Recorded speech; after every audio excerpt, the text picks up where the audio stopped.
Hey there folks, welcome to Spectrum Pulse. We talk about music, movies, art, and culture, and this was the sort of week where I honestly expected there to be a little more hype and commotion than I wound up getting. No, I could not get to that Blue in Exile album yet. It's over an hour and a half long, but I'll find some way to get it on the docket in upcoming weeks. Don't worry, even despite the fact that next week is stupid loaded. But okay, enough complaining and prognosticating. Let's get on the pulse. So we've got 7 albums on the docket, but let's first talk about From the Chicks, Gaslighter.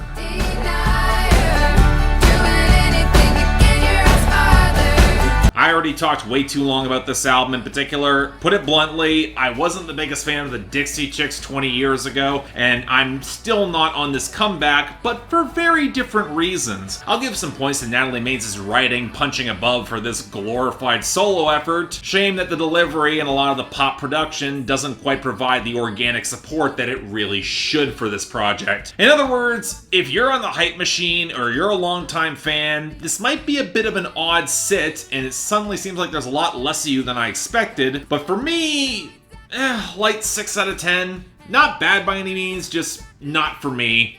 Again. Next up from Kip Moore, Wild World. Cheering for the Cowboys. Maybe lay low down in Mexico. I know she loves sunshine. I have no idea why I didn't review Kip Moore's 2017 album Slow Heart. Well, okay, I do. I was in the middle of my Patreon schedule that didn't prioritize a lot of country, and Kip Moore was one of those acts who wound up a bit lost in the shuffle. But I also think by this point, I've got a pretty firm grasp on his sound and style, staying a little less in modern Nashville country, and more towards the sort of heartland rock you would have heard in the mid-80s that tend to kick a lot of ass and does work for me. Which, alright, fine enough. He's got good instincts, mostly pretty good production, and he's got that raspy holler to pull it off, but I've been looking for him to take that next big step beyond just emulating old sounds and styles, either in the songcraft, or the content, or the sound, and here... See, I don't know. The problem I've had with Kip Moore for a while now is that his writing hasn't quite picked up the uniqueness or punch like an Eric Church to transcend his source material. And on this project, I'm not even sure I can say he's got the punch of Slow Heart. I mean, I remember reading some old interviews of Kip Moore where he would lament the lack of great bass lines in bro country. And well, that is true, but what the hell happened here? Because this project really does not have a lot of the verve or the fiery punch of that last album, leaning a lot more on some compression and thinner rollicks on the guitar in a much more booming mix that doesn't quite sound as rich as it once did. More often than not, it feels like a come-down album where there's a little bit more space to breathe for some of the guitar lines, maybe a few steps back towards some neo-traditional country in comparison, with a lot more of the Memphis soul edge he gave to a lot of the better cuts on Slow Heart. Specifically here, there are some vocal cadences on cuts like Hey Old Lover that really did feel like very late 80s country to me. And you know what? This is still appealing territory. I like a lot of these sounds in general, but normally when you do it, the writing will get a little bit more thoughtful or detailed when you slow down, and this just does not get there consistently. Oh, it starts and ends incredibly strong with Janie Blue, and especially the tribute to his late father paying hard, but pretty quickly it goes into the sort of swaggering and macho posturing that Kip Moore has run with the majority of his career. And yes, that can kick a lot of ass on songs like She's Mine, one of the bigger singles. But especially on the back half of the album, I found myself really hunting for that greater sense of detail or emotional complexity that would put him among my favorites right now in country. Now, don't get me wrong, there is enough texture and really good hooks to put this into quality territory. I did enjoy listening to this, and a really strong ending makes up a lot for me, but I gotta say it, it's a very light 7 out of 10, and in a year overflowing with great country, indie, and otherwise, this is good. Just not quite great, and I really wish it was. Next up from JARV Is, Beyond the Pale. Not long. And all day too,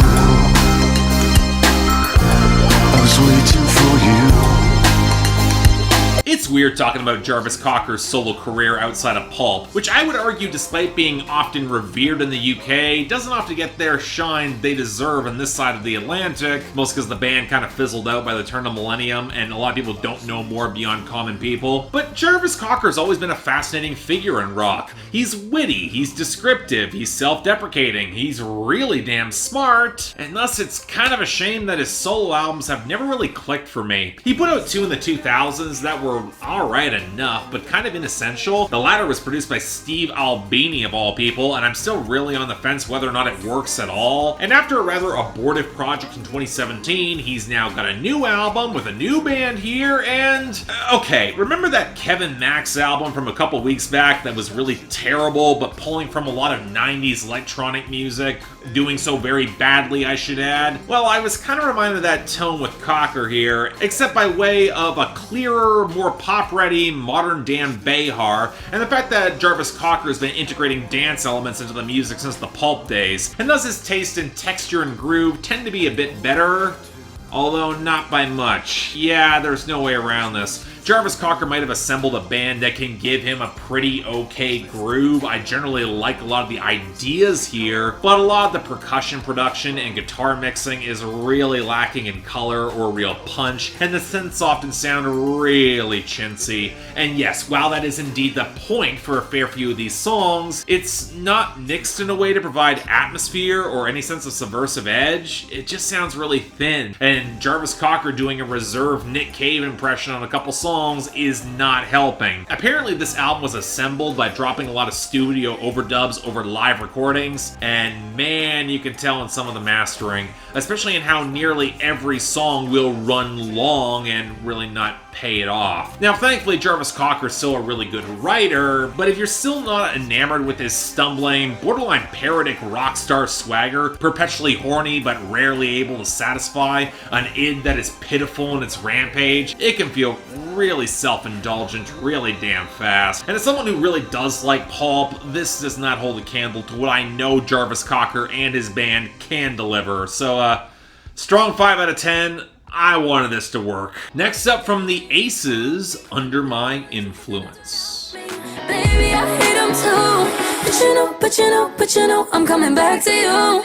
Okay, what we've got here is an 80s new wave inspired band with some prominent female harmonies, a sweeping rollick with some modern vocal flourishes, and if you think you might have heard this sound once or twice before from Carly Rae Jepsen, or Shura, or Churches, well, okay, you're not far afield. Now, thankfully on that debut, they were actually pretty solid in terms of constructing hooks, which led to a solid enough project in 2018, and that big headlining tour with 5 Seconds of Summer. Hell, most days I'd argue it would beat whatever the hell that band has released in recent years. So, okay, on their sophomore follow-up this year, well, I don't want to call this a sophomore slump, but I will say bumping more towards modern pop tones, it might have been a pretty big mistake, especially with a more half-hearted emphasis towards some of the late 90s. And you know what? That's a bit of a problem when, I gotta say it, you're not leaning on your vocal harmonies in the same way in order to augment some rather unfortunately rote pop song or some 80s inspired bombast that you don't have. Yeah, you get some sandy reggae by way of Lana Del Rey grooves or occasional splashes of new wave, but this is also where you can tell the production budget, especially around some of the program percussion,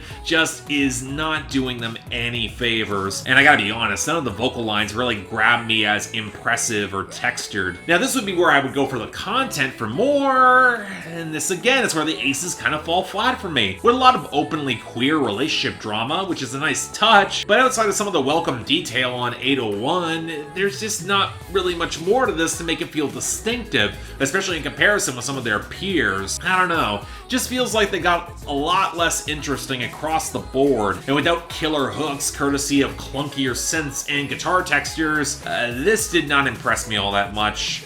Light 6 out of 10, it is fine enough pop, but you might not remember much of it.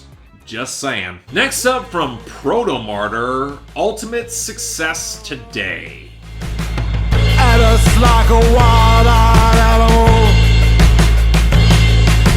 I'm a little little bit surprised I haven't talked about Protomartyr on my channel at any point. Given that their noisy brand of post-punk should be right up my alley, I don't know what to tell you. It's not that I haven't wanted to explore them, but they're also a pretty thorny and occasionally oblique and abstract group, even if a lot of the sound won me over right out of the gate. And you know what, from going through their back catalog, they're just solid as all hell. Melodic but very textured, with a lot of clever lyrics and some pretty blunt delivery and some real cutting insight. But I've kind of been struggling to find the project that goes above and beyond just really damn solid, where the hooks or the writing really took that step up to really punch for me, which I would argue is the pretty big issue they had with their 2017 album, which felt a fair bit more polished and kind of softened some of their edge, and it was a bit of a step back for me. Now, to their credit, Ultimate Success Today is a lot stronger, more wild, it's a lot more of a heavy project. The guitars have greater depth and smolder, the grooves have more complexity and punch. The melodic hooks, they're even a little bit better, augmented by touches of jazz in some of the horn sections, which I'll say this probably makes them Protomartyr's most expansive and distinctive album to date, but it is still very much a Protomartyr album, and that means I'm just gonna come here and wind up saying that yes, it's very enjoyable post-punk, but it hasn't quite caught the spark in composition or production to really put it over the top for me,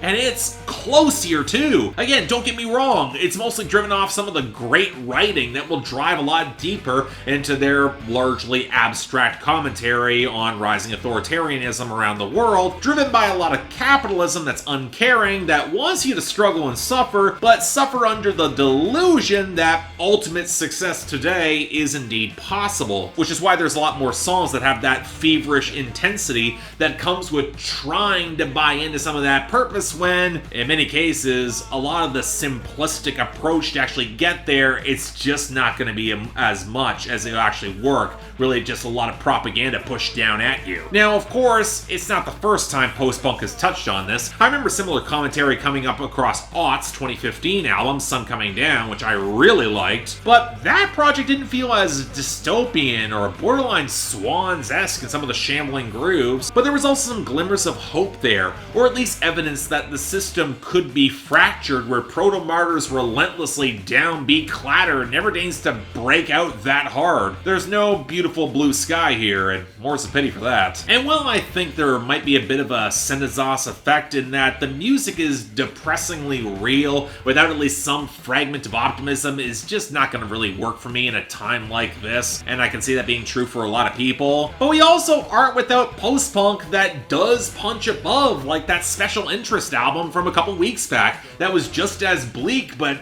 kind of connected for me. So with that in mind, extremely strong 7 out of 10 is the definition of a really solid Protomartyr album. I'd say it's among their best, but I don't think they've hit greatness. So damn close, just a smidge away from getting there. But while we're on the topic of Synthpop, from Nicolas Jaar, Telas.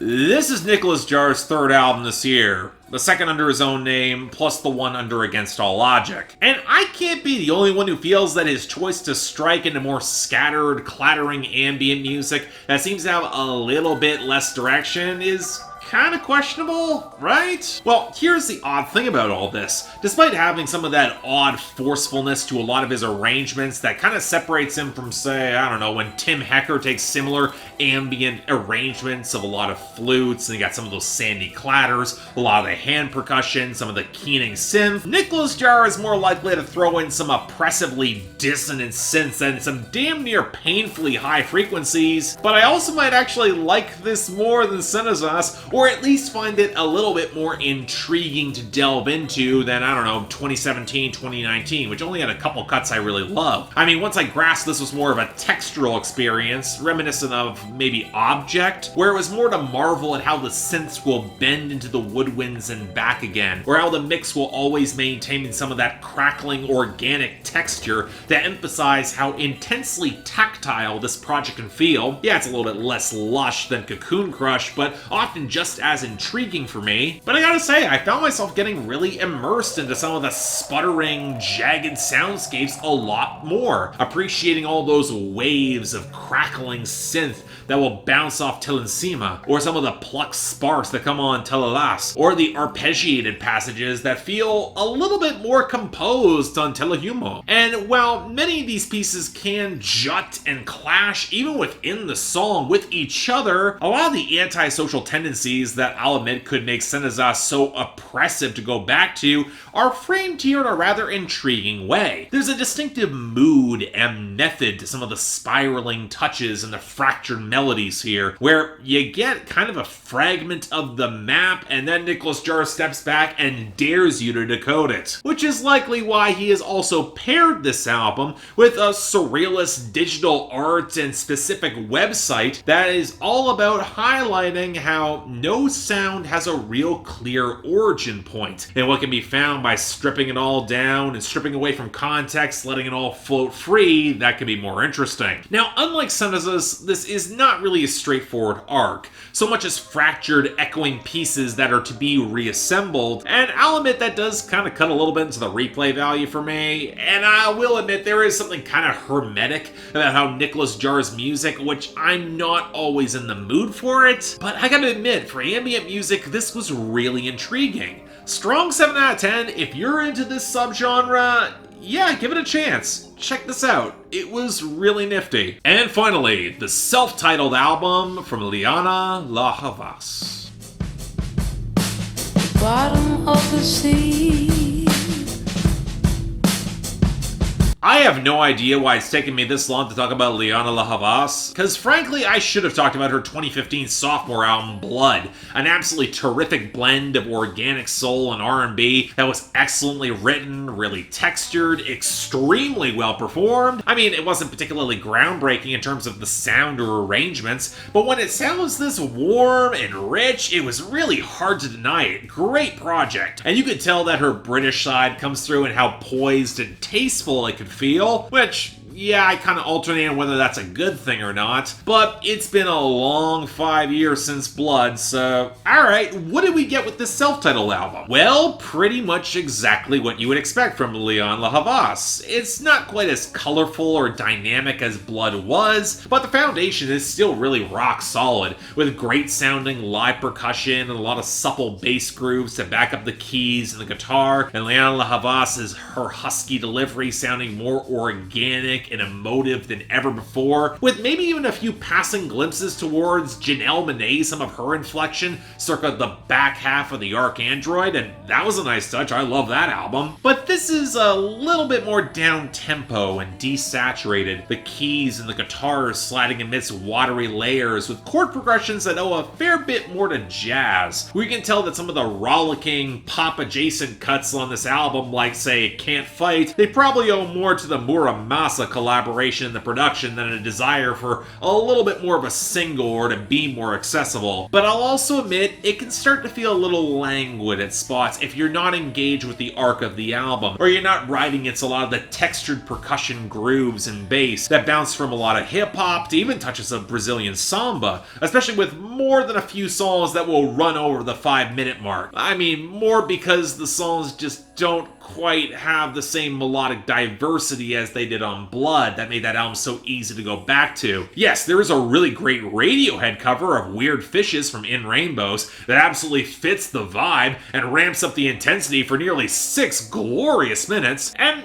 I'll mostly defend the arc of this project in telling a story from early flirtatiousness in the relationship, getting overpowered by some of your own love and feelings even as you spot the problems, then trying to help your partner heal only to find yourself getting gaslit and led astray, and then the really arduous journey to repair things and question why you even bothered in the first place. But the more listens I gave it, the more oddly cool I was on it. I gotta say, it reminds me a lot of that Dominique Fils-Aimé album I reviewed last year that was legit great. It's just as soulful and tasteful and really easy to like and put on, but the writing just doesn't quite grab me or show more detail or a lot more emotive complexity beyond what I've heard a lot in R&B. And I didn't quite love the tunes as much either, and I really wanted to. So 7 out of 10. I think Blood's the better album, but I know this will find its audience. If you're into this brand of R&B, absolutely worth a listen. Check it out. So yeah, thanks a lot for watching. If you'd like to like and subscribe, I'd be more than grateful. I know this is kind of late, so I got tied up with some IRL stuff. Might have more on that in a couple of months, so stay tuned for that. Beyond that, though, anything else I might be able to do to improve my presentation, I'm all ears. If you guys have comments about everything I said here, I'm sure I might have pissed off somebody. Enjoy down in the comments down below. And beyond that, if you want to get involved in my scheduling efforts, for as insane as they're about to become, link to my Patreon is right over there. Once again, do not feel obligated. It's really hard times for everyone out there. I keep thinking it's going to get worse. But if you want to get involved, there's the opportunity. But in the end, I'm Mark. You're watching On the Pulse on Spectrum Pulse. And I'll see you next time.